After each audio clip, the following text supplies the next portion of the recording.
Looking at farm safety, and with farm vehicle incidents still the leading cause of fatalities in agriculture, a new safety campaign is getting underway nationwide. The Health and Safety Authority has commenced a national farm safety inspection campaign which is honing in on the safe use of tractors, machinery, quad bikes and other work vehicles on farms. Vehicle-related incidents continue to be the leading cause of work-related fatalities within the sector. And joining us now to talk about safety on the ground here in Clare are the Clare County Chair of the IFA, Feakle farmer Stephen Walsh, and the farmer from O'Callaghan's Mills and Secretary of Clare ICSA, Martin McMahon. And Stephen and Martin, thanks for being with us on this morning's show. And Stephen, the HSA launching this national inspection campaign, how significant is it for farmers in Clare? Are we any different in terms of our farming community being susceptible to these farm vehicle incidents? Not really, no. I mean, over the last since 2015 to 2014, there's been 171 deaths in farming fatality on farms. As you said, around 40% of them are basically quads and bikes and that. And again, 21% was from livestock. But I suppose another issue is again the age of farmers. I mean, 91 of those farmers were 65 years and older. So, I mean, 101, it's possibly one of the most dangerous occupations to be at. And so that's why, obviously, we have this highlighting of this week. And the question really is, before every task on the farm, you need to ask yourself, is there a safer way of doing it? And, you know, simple things like spreading slurry, if possible, have somebody with you because, you know, gases on that. Livestock, look, if the cow is dangerous, if you haven't the proper facilities, maybe just leave it alone until someone else is there to assist you or help with you. And basic things like that might be of help. Yeah, and Martin, are you glad to see this campaign being launched, vehicle-related incidents on farms? You know, we talk about tractors, machinery, quad bikes. What are the most common risks you see on farms day to day and perhaps may have even experienced yourself? Well, I suppose this time of the year is probably one of the busiest times on a farm because you have farmers are under awful pressure and we're in the middle of calving season and they're up late nights, they're watching calving cameras and they're getting extremely tired, they're under pressure, they're living and we'll say they have young families and trying to get children out to school and watch cows calving and they're getting very little sleep. And I suppose if you are tired, you're inclined to overlook certain things. And I suppose, as I say, it's probably one of the busiest times possible on the farm. And I suppose the one thing about the cow calving, never turn your back on the cow that's just after calving, especially because she can get very aggressive after calving. And I suppose to watch out for that and to have the proper handling facilities, such as proper calving gates and make sure that you don't have to go in, that you can put a gate across over to keep the cow back while you're moving the calf into a straw bed or whatever, unless you have her already in the straw bed when she calves. So there's a lot of different things and different facilities that can be, new facilities that can be put in to make it safe. And I think that's crucial and so important because, as Stephen has said there's been a lot of farm deaths and we don't want to see those, especially when you see families so upset by a farm accident and the problems it causes on a farm. Yeah, and indeed, huge. Yeah, whether it be a full accident or a death, anything like that. Yeah, and unfortunately, we have discussed deaths on farms in the past, and it is clear the devastation it causes for the respective families. And Stephen, you know, even Martin talking there about calving season and farmers being tired and up late, keeping an eye on their livestock. I mean, I'm sure that can lead to small mistakes or oversights if you're tired, and particularly, you know, you're working in the evenings or in the dark.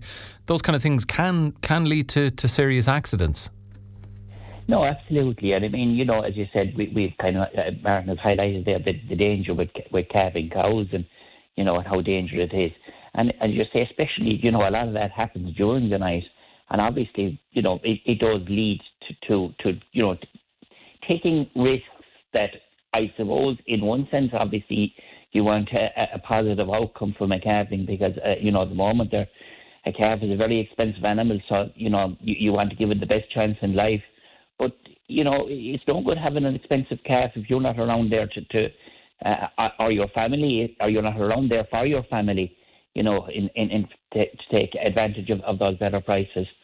So again, it's about, number one, you have to look after yourself. Number two, look after the animals. So and again, obviously, falls from heights, falls from step ladders, all of those things, and doing little jobs around. I know hopefully we're gone past the frost years, but slips, breaking bones, all of those things add up.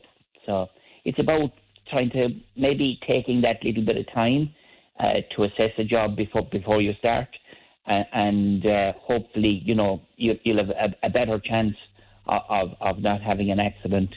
But again, like Martin has highlighted there again, if you're tired, you don't make proper decisions. So that's something to be conscious of and be aware of. And they should be conscious and aware of it, Martin, but with the best will in the world. And, the HSA says most of these incidents are preventable, but in 2026, we know from speaking to you and others within the sector over the past number of years, it's more and more difficult to be a farmer. And, as Stephen rightly says, in certain situations, maybe spreading slurry or whatever it might be, make sure you have a bit of help. But farmers may have less support on farms than they would have in the past, less farm hands, and find themselves in situations where they're having to do more of this work by themselves, even if they don't want to.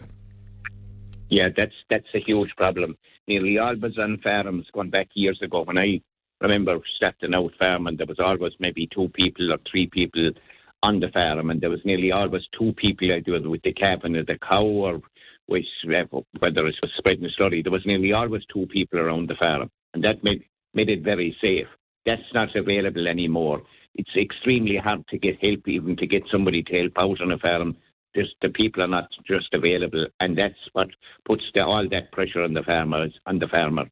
I suppose carrying a charged mobile phone, I maintain now, is crucial, and also to let the family know where the farmer is going and when he's expected back, so that if he's not back at the expected time, that they can ring him and see that he's okay, because we all know how crucial it is that if somebody does get hurt, that somebody gets to him and maybe take the cow that's after attacking him away from him or whatever, and get the person to safety. These are the important issues, that if you get to the person in time, you can prevent maybe a serious accident to happen. Yeah, machinery as well.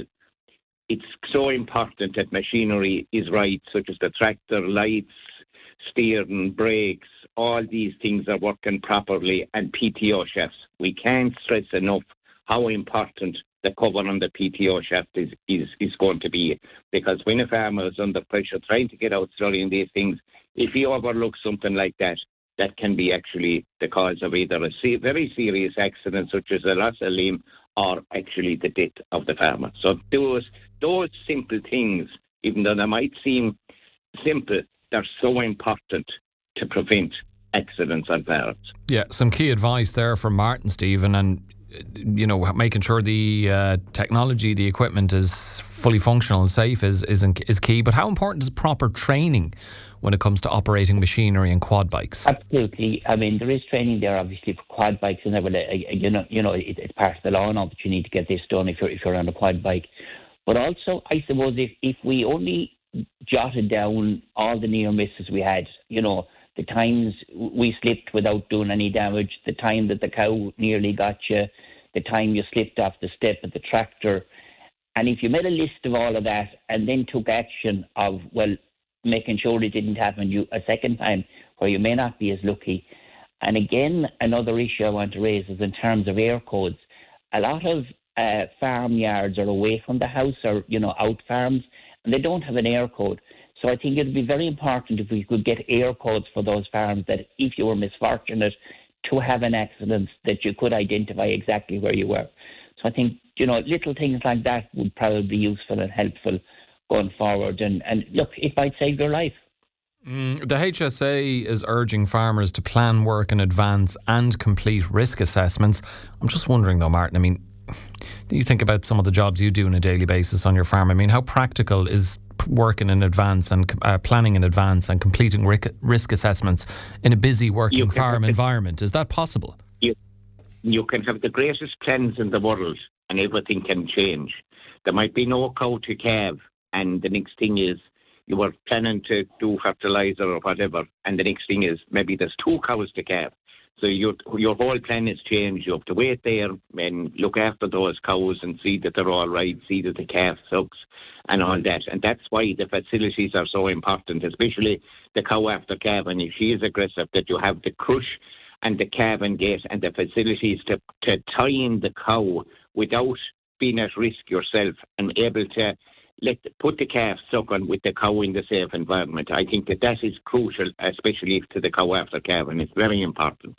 And another thing, it's very hard to plan because you can have the best plans in the world and they can have to change. And that's why a farmer, you can never tell what he's doing from one day to the other because he has to change his plans as they arise.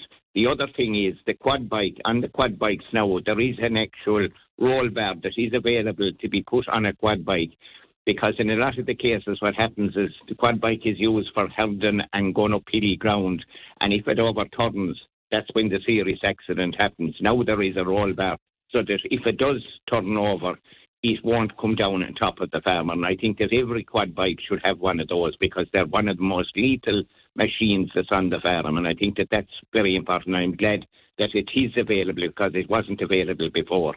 And the other thing is when you're going herding cattle, I think to bring the Jeep with you into the field is very important because in some cases there might be a bull that could get aggressive when he sees the farmer going around walking, checking his cattle. And I think if he has the Jeep to get into, it could be the actual saving of him as well. So there's certain little measures and important things in the mobile phone that can be of a huge benefit to a farmer when he's out doing his work in his farm. Stephen, farm inspections clearly important and done for the right reasons, but how do farmers and you included in that generally feel about inspections? Are they seen as supportive or are they more viewed as intrusive? Well, I suppose, look, like any inspection, I suppose, yes, they are intrusive.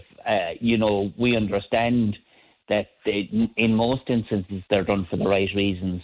They're done there, obviously in terms of the safety aspect of it, to highlight to you. But, who wants to be really inspected? It's something we don't actually enjoy doing, but it's necessary, absolutely necessary in terms of maybe pointing out some of the stuff that we take for granted and pointing out some of the risks that are there. So, from a farm safety point of view, obviously it's necessary.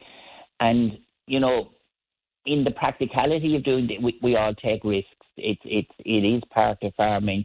But, as you say, if you don't value your own life, you don't take if you don't look at all the possibilities and options that, could harm you, what, as I say, if you're not there, how's the farm going to survive without you, or your family? Yeah, well, look, it's clear that this Health and Safety Authority National Farm Safety Inspection campaign is needed and it is very important. And we thank both of you for joining us this morning, gents, on it. And hopefully those like you in the farming community in Clare will always stay as safe as is possible. My thanks there to Stephen Walsh, the Clare County Chair of the IFA, farmer in Feakle, and his counterpart in O'Callaghan's Mills, Martin McMahon, who is also Secretary of the Clare ICSA.